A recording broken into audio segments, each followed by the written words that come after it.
Shalom. Haleluya. Kita ketemu lagi dan semoga apa yang telah kita pelajari hari Sabtu kemarin bisa kita pahami bersama dan kita akan melanjutkannya kembali. Mari kita berdoa. Tuhan, tolong kami supaya kami bisa mengerti lagi tentang kebenaran-Mu, tentang kerajaan-Mu. Roh Kudus tolong kami, berikan kami kemampuan untuk bisa menalar dan bisa mengerti Tuhan. Celikan mata rohani kami, bukakan telinga rohani kami, hati pikiran kami taklukkan di bawah kuasa otoritas firman. Berfirmanlah, ajari kami Tuhan. Dalam nama Tuhan Yesus. Amin.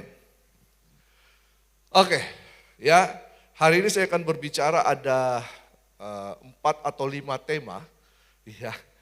Nah, semoga kita bisa bertahan sampai pada kesudahannya. Ya, saya akan berbicara tentang penciptaan, terus keadaan di Taman Eden, kita bukan aku. Saya akan berbicara tentang berkat, terus kejatuhan, dan kemudian keselamatan. Ya, nah kita akan masuk dalam penciptaan manusia.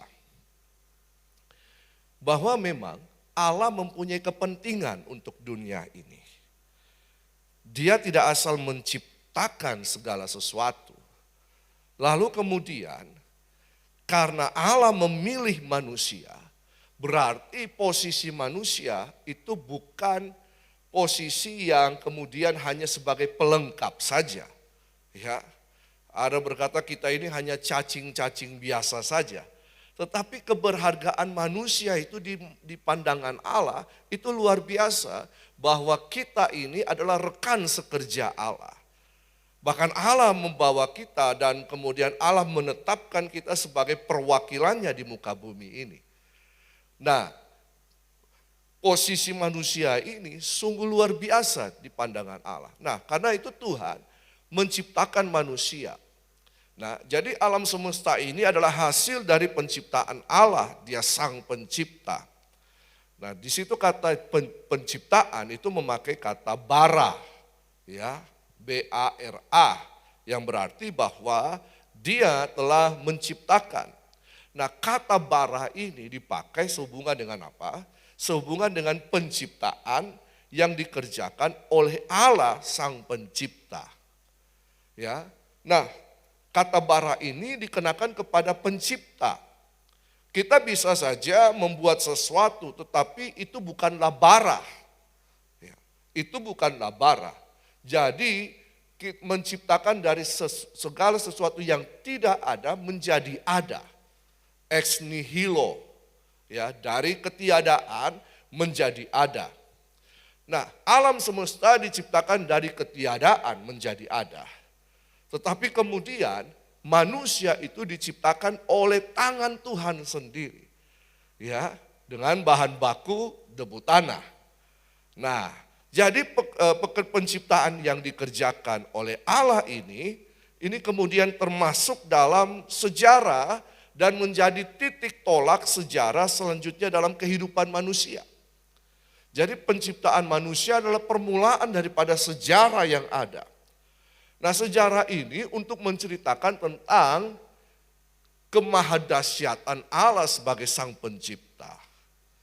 Jadi Yesus itu diberitakan oleh sejarah. Allah mempergunakan sejarah. Nah, kitab Kejadian kemudian memulai catatannya dari penciptaan alam semesta, penciptaan manusia, lalu kemudian lahirnya suatu bangsa. Jadi bukan hanya menciptakan manusia, tetapi kemudian ada tujuannya melahirkan satu bangsa sebagai bangsa contoh bagi bangsa-bangsa yang lain. Dan pemerintahannya adalah Allah sendiri. Nah, pemerintahannya kemudian dinyatakan di alam semesta ini. Allah adalah raja. Dia memerintah pada suatu kerajaan yang kekal dan tak tergoncangkan.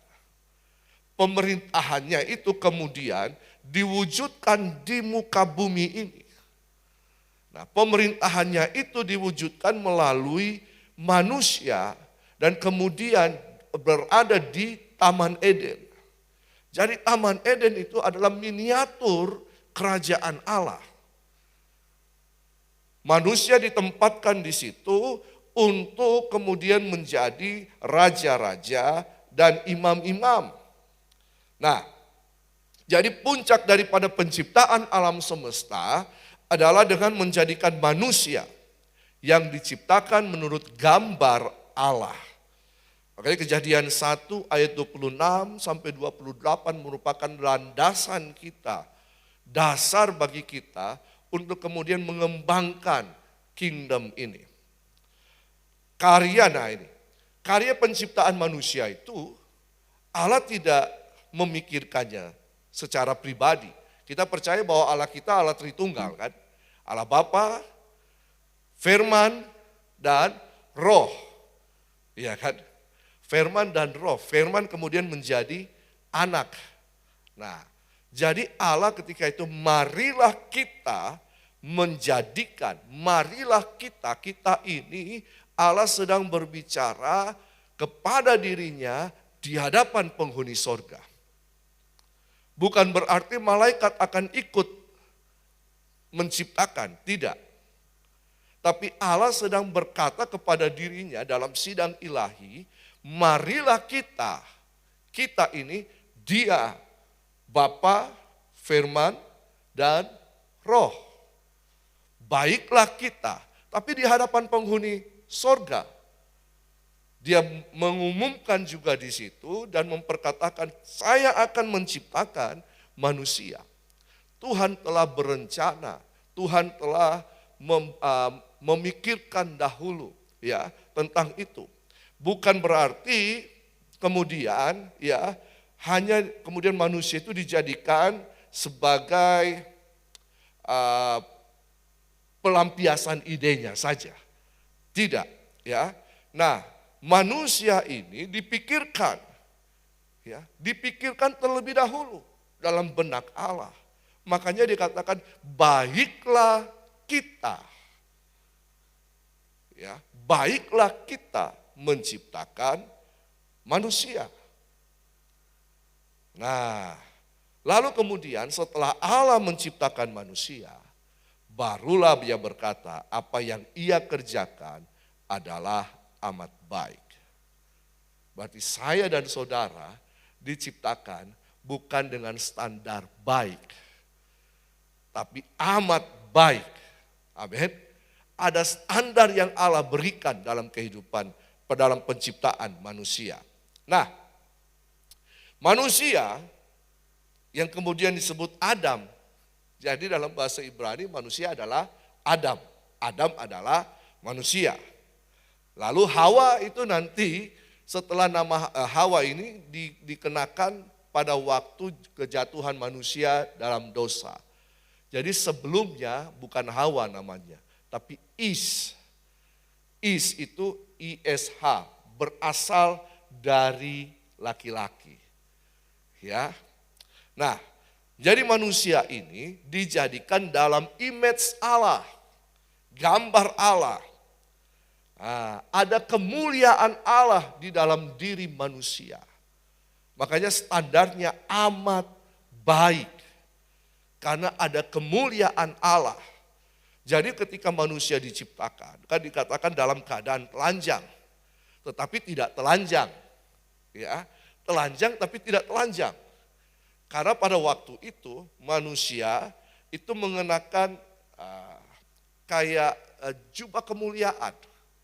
Dalam bahasa Ibrani disebut katonot or, jubah cahaya. Cahaya kemuliaan Allah.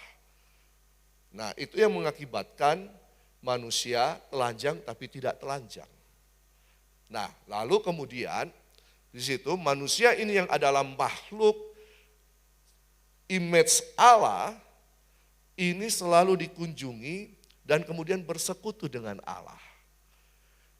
Mazmur berkata, siapakah manusia itu yang selalu diindahkan? Mazmur 8. Artinya dikunjungi tiap saat.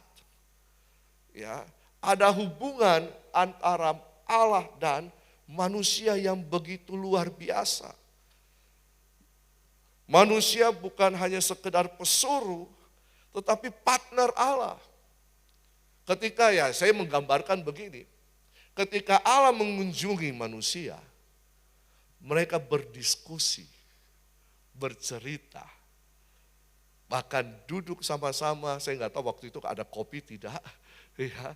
Duduk sama-sama di bawah pohon yang rindang, lalu melihat matahari, dan kemudian Adam bernyanyi, suatu hari dikala kita duduk di bawah pohon.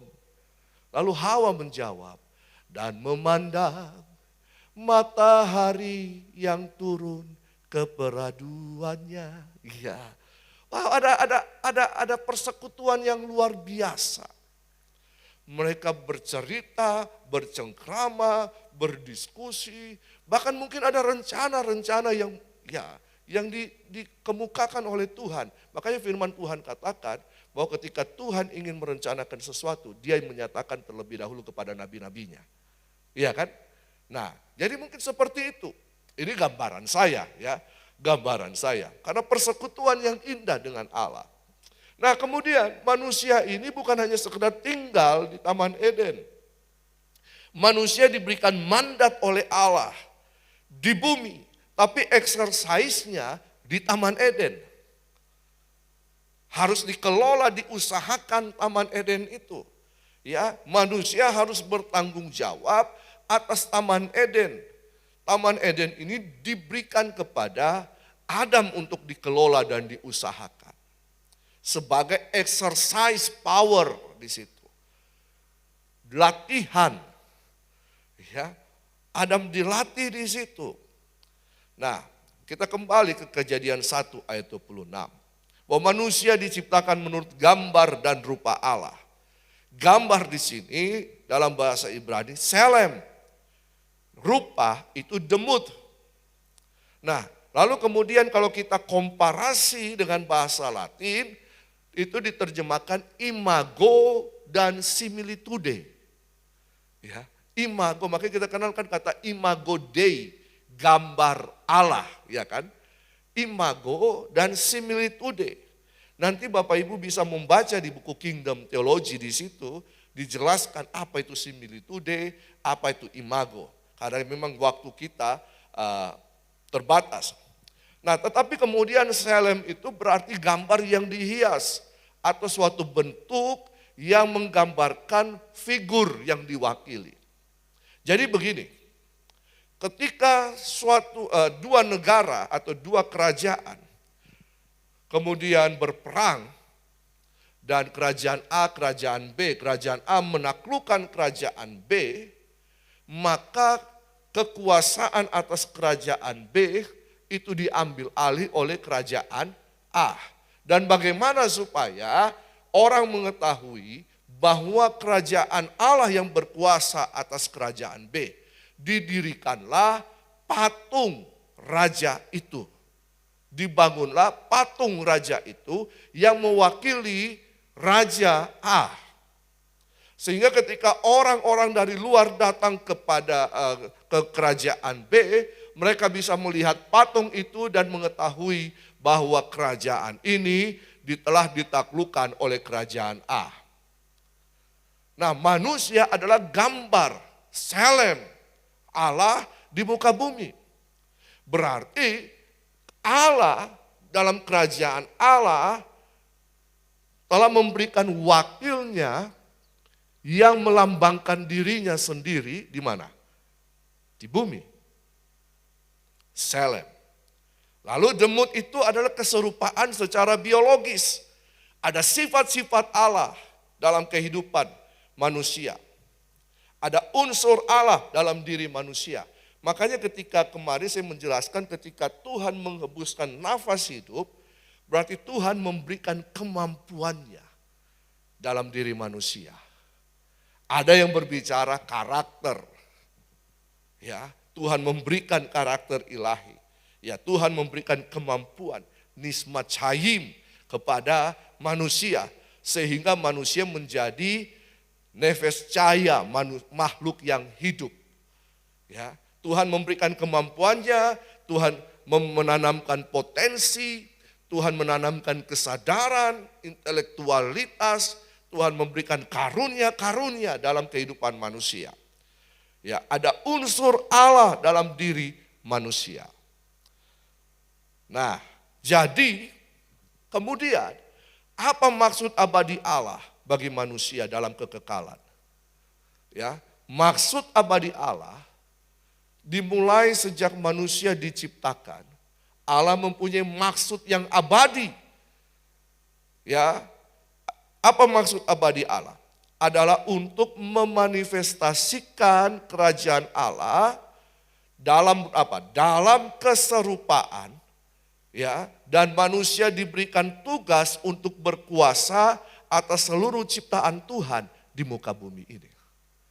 Jadi keserupaan untuk kemudian menjadi dasar kita berkuasa atas ciptaan Allah di muka bumi ini. Ya, nanti saya akan jelaskan tentang keserupaan lebih dalam lagi. Ya, bagaimana kita bisa supaya bisa serupa dengan gambar Allah. Kata berkuasa dalam bahasa Ibrani itu memakai kata rada. Rada itu adalah kuasa untuk mengelola bumi, bukan kuasa untuk menguasai sesama. Sehingga orang bertanya, dalam kerajaan Allah kita berkuasa atas apa? Iya kan? Dalam kingdom teologi kita tidak berkuasa atas manusia. Tetapi kita berkuasa untuk apa? Bisa melayani dan mengelola apa yang ada. Ini bahkan sampai kepada kekekalan. Ya, ini bahkan sampai kepada kekekalan. Nah, itu yang Tuhan berikan kepada kita. Jadi kata rada ini itu muncul 25 kali di seluruh perjanjian lama. Rada ini sinonim dengan kata rule atau memerintah. Ya, rada, berkuasa atau memerintah. Nah, jadi rada merupakan karunia kepada manusia untuk menjalankan pemerintahan Allah di bumi. Rada bukanlah alat kekuasaan, tetapi gaya hidup kerajaan. Ayo kita katakan sama-sama, rada bukanlah alat kekuasaan, tetapi gaya hidup kerajaan Allah. Apa gaya hidup kerajaan Allah? Melayani, mengelola. Amin. Melayani, mengelola. Dan untuk itulah Adam sebagai perwakilan Allah, perwakilan kerajaan Allah ditaruh atau ditempatkan di Taman Eden untuk mengusahakannya dan memelihara. Lanjut. Jadi untuk menjalankan kekuasaan, maka dibutuhkan sebuah gambar atau pola paradigm. Manusia adalah makhluk paradigm, makhluk gambar. Kita ini makhluk gambar. Kita akan melakukan kalau itu tergambar dalam pikiran kita. Ya, manusia adalah makhluk gambar. Nah, gambar atau pola ini itu berada dalam diri Allah. Kenapa? Karena manusia diciptakan menurut gambar Allah, betul kan? Ayat 27, menurut gambar Allah, maka diciptakannya laki-laki dan perempuan. Menurut gambar Allah. Nah, jadi keserupaan itu dengan Allah merupakan suatu keniscayaan yang tidak terbantahkan. Keniscayaan apa itu artinya? Keharusan. Ya kan? Yang tidak terbantahkan. Tapi kemudian bagaimana kita bisa menjadi serupa dengan dia? Nah, ini dia. Bagaimana prosesnya? Apakah kemudian hanya dengan berdoa saja, baca Alkitab, berpuasa atau tindakan-tindakan rohaninya kita bisa menjadi serupa dengan dia? Bisa saja itu salah satu bagiannya. Tetapi yang terpenting begini, dalam perjanjian baru Paulus menuliskan kepada Timotius, latihlah dirimu beribadah. Betul kan? Kita disuruh latih untuk apa? Beribadah. Tapi ibadah yang bagaimana? Karena orang Kristen itu jago kebaktian. Jago bernyanyi, betul kan? Jago memuji. Tapi tidak jago dalam hal yang lain, mohon maaf. Pada umumnya seperti itu. Ya. Nah, kata ibadah ini, apa sih pengertian ibadah? Menurut Bapak Ibu, ibadah itu apa?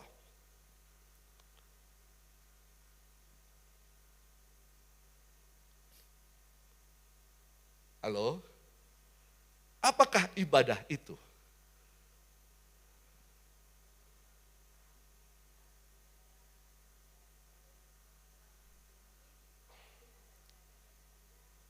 Ibadah yang sejati mengunjungi janda-janda, orang-orang miskin, dan sebagainya. Ibadah yang sejati. Oke. Itu harus dilatih ya Bu ya. Berarti kita harus berbuat kebajikan. Nah, oke. Nah, Paulus menegaskan, latihlah dirimu beribadah. Ibadah di sini memakai kata eusebia. Eusebia, E-U-S-E-B-I-A, eusebia. Katakan eusebia. Ya, Anda lulus bahasa Yunani. Eusebia, apa eusebia ini? Guidelines. Dalam bahasa Indonesia diterjemahkan kesalehan. Tetapi dalam pengertian yang sebenarnya keserupaan. Ibadah itu adalah proses kepada keserupaan. Tapi ibadah yang bagaimana?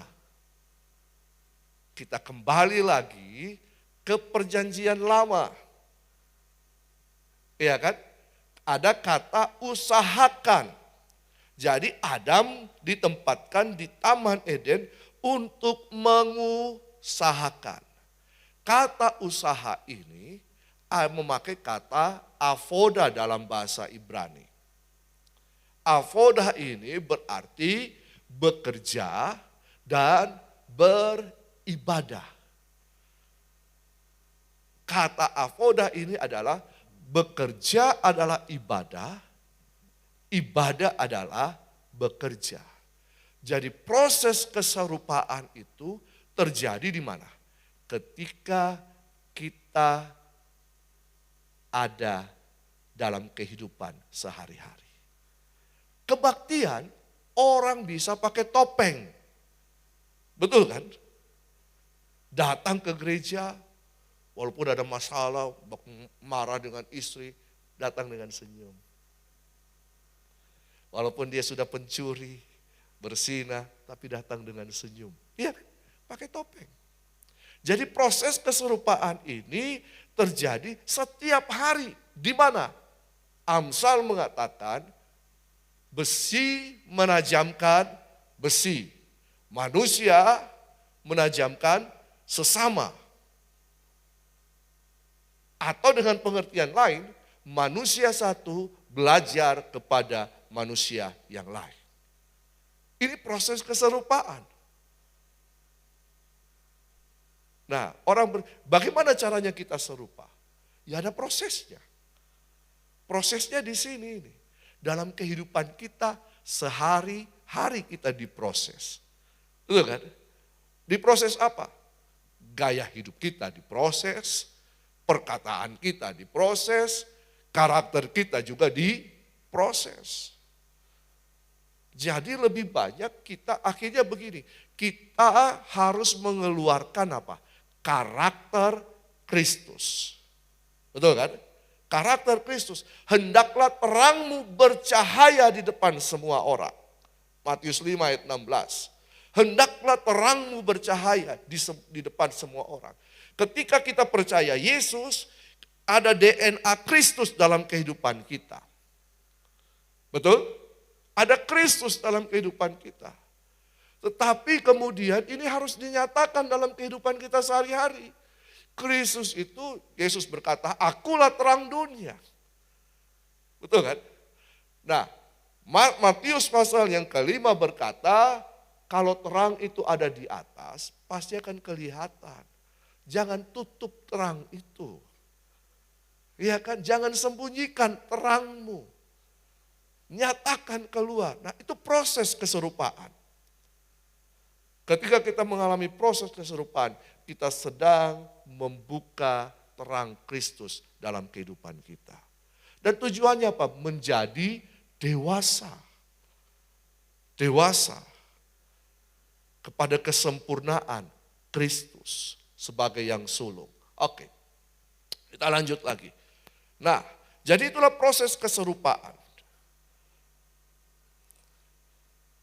Jadi, Selem dan Rada merupakan suatu kesatuan gaya hidup untuk mengejawantahkan pemerintahan Allah di muka bumi ini. Berarti kalau kita menunjukkan Kristus dalam kehidupan kita, kita sedang menunjukkan bahwa pemerintahan Allah telah terjadi di dalam diri saya, di sekeliling saya, dan untuk dinyatakan kepada orang lain. Amin.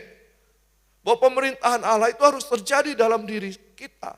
Makanya Matius 6 ayat 33 berkata, carilah dahulu kerajaan Allah dan kebenarannya, maka semuanya itu akan ditambahkan kepadamu. Cari yang bagaimana? Kemarin saya sudah menjelaskan, usahakanlah terlebih dahulu Allah memerintah dalam kehidupanmu. Berarti kehidupan kita bukan milik kita. Betul? Karena Roma 12 berkata, persembahkanlah tubuhmu sebagai persembahan yang hidup, yang apa? Yang kudus, berkenan kepada Allah. Itulah ibadahmu yang sejati. Berarti hidup yang saya hidupi ini bukanlah saya lagi, tapi Kristus yang ada di dalam saya. Saudara adalah milik Kristus, karena saudara sudah mempersembahkan kehidupanmu kepada Kristus. Nah, jadi Selem dan Rada ini merupakan gaya hidup kerajaan untuk mengejawantahkan pemerintahan Allah di muka bumi ini seperti kata Yesus. Datanglah kerajaanmu di bumi seperti di sorga. Datanglah kerajaanmu di bumi. Setelah Yesus menyatakan kerajaan Allah. Dalam dirinya, dalam pribadinya, dia menyatakan kerajaan Allah. Tetapi siapa yang membuat establish kerajaan Allah di muka bumi? Siapa yang membuat establish kerajaan Allah supaya bisa establish di bumi? Siapa? Ya, manusia. Saya dan saudara. Lewat apa? Proses keserupaan. Dan dalam keserupaan itu kita memerintah bumi. Memerintah dalam artian, sekali lagi, memerintah dalam artian apa? Melayani dan mengelola. Ya, melayani dan mengelola. Inilah proses keserupaan itu. Ketika kita mulai melayani dan mengelola apa yang Tuhan percayakan, itulah proses keserupaan. Itulah tempat kita melatih kekuasaan kita, berkuasa di situ. Oke, itu penciptaan manusia.